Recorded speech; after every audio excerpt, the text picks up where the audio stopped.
Tahukah kamu bahwa Vespa lahir dari tangan seorang insinyur aeronautika? Yap, Vespa didesain layaknya sebuah pesawat terbang. Tapi tentu aja nggak ada yang percaya di awalnya.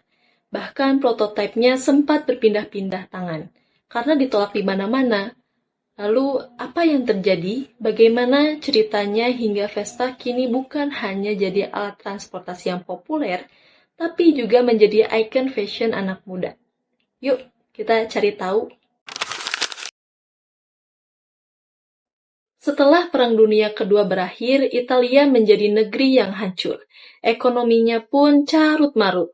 Dan negeri indah di tepi Laut Mediterania ini hanya menyisakan pemandangan kota-kota yang hancur dan hanya tersisa puing-puing bangunan yang berserakan. Memang selama perang berlangsung, pasukan sekutu ini membombardir negara itu untuk melumpuhkan kekuatan sang pemimpinnya, yaitu Mussolini. Terutama mereka menyasar dan menghancurkan pabrik-pabrik yang dimanfaatkan Mussolini untuk memproduksi berbagai jenis senjata dan peralatan militer. Nah, salah satu pabrik yang dibidik dan dihancurkan adalah pabrik Piaggio yang didirikan Rinaldo Piaggio.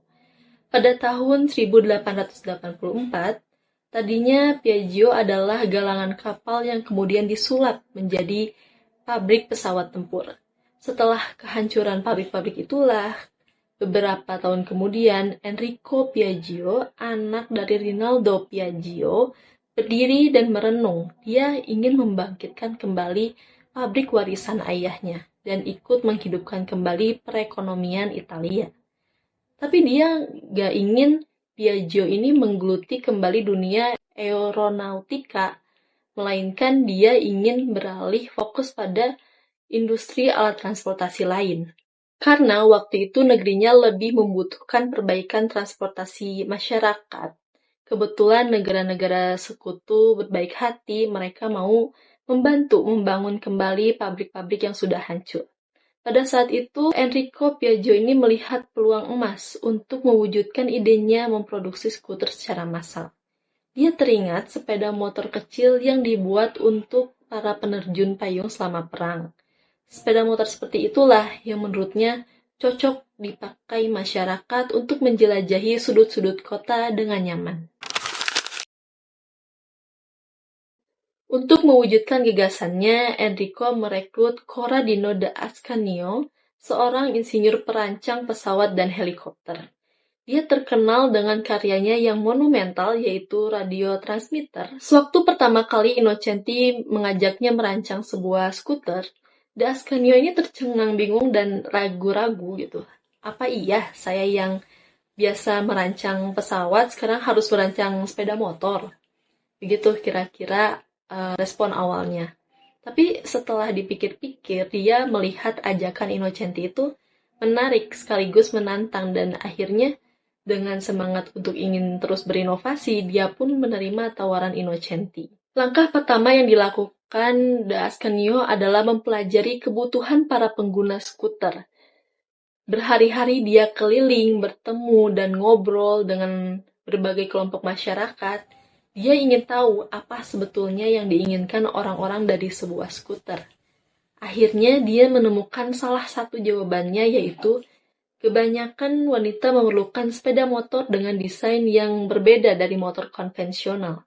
Sebab selama ini mereka kesulitan mengendarai motor konvensional. Nah, berangkat dari temuan-temuan itulah, da Ascanio kemudian merancang di desain skuter yang revolusioner. Skuter itu punya lantai datar yang memungkinkan pengendara duduk nyaman tanpa harus mengangkat kaki terlalu tinggi. Rancangan itu pasti menarik bagi para perempuan yang sering memakai rok atau gaun.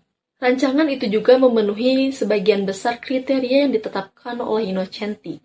Tapi kemudian belakangan muncul masalah karena Innocenti ini nggak sepakat dengan da Ascanio soal struktur rangka skuternya.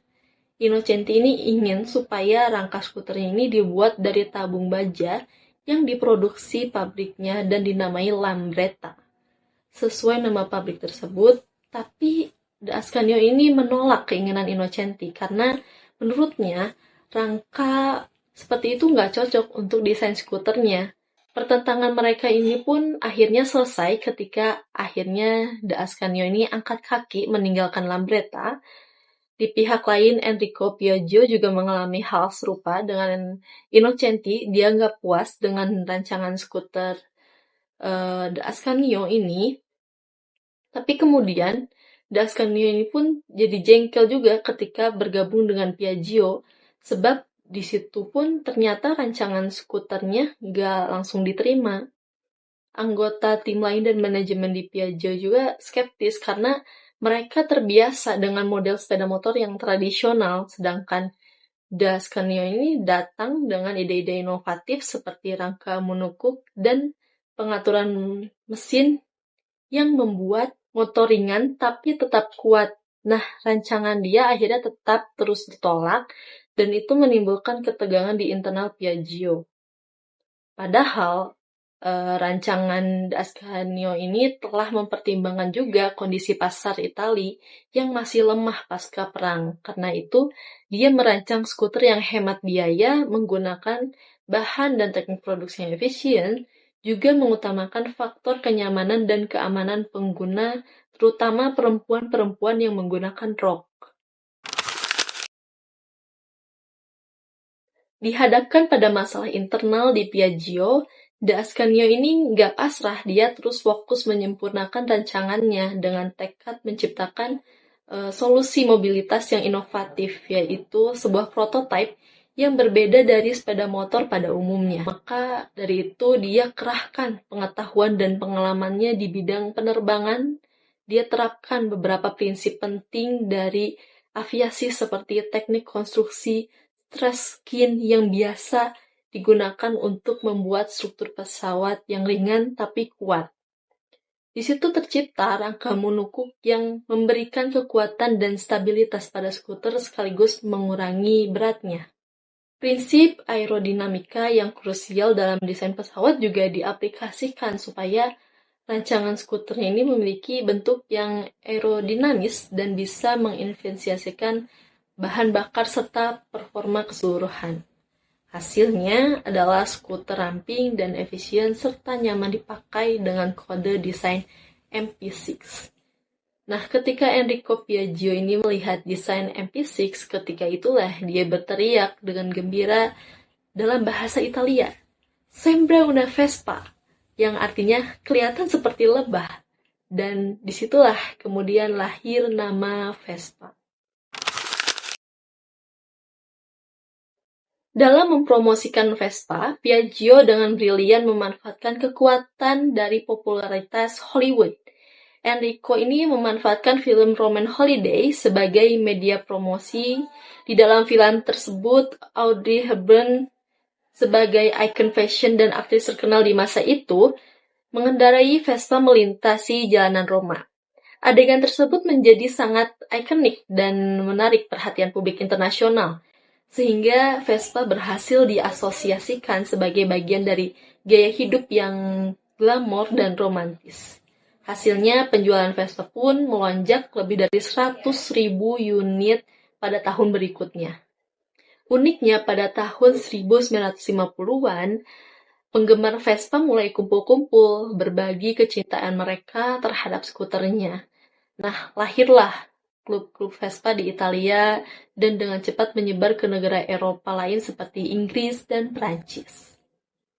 Vespa juga tumbuh sebagai simbol gaya hidup anak muda setelah didorong oleh munculnya budaya mods di Inggris pada tahun 60-an.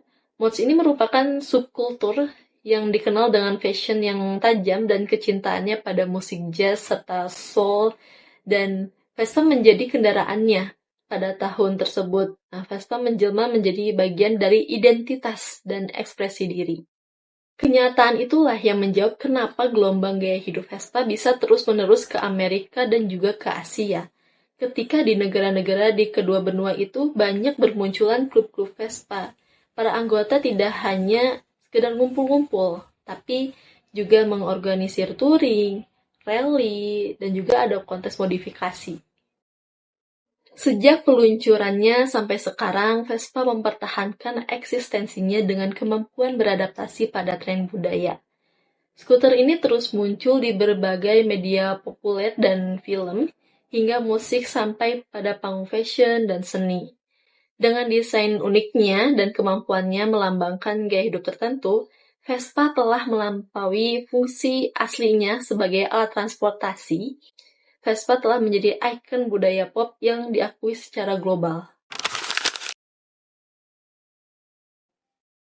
Bahkan, dalam operasionalnya, saat ini ada yang menarik, walaupun perusahaan Piaggio ini sudah tersebar di seluruh dunia ya. Piaggio ini membuka pabrik di Indonesia, tepatnya di Cikarang, sebagai bagian dari ekspansi globalnya. Salah satu produk yang eksklusif yang dihasilkan adalah Vespa Batik, sebuah penghormatan terhadap budaya lokal yang bekerja sama dengan maestro batik Indonesia yaitu Irwan Tirta. Vespa Batik menggabungkan 7 motif batik Indonesia dalam desainnya dan menjadikan produk ini unik yang hanya tersedia di Indonesia.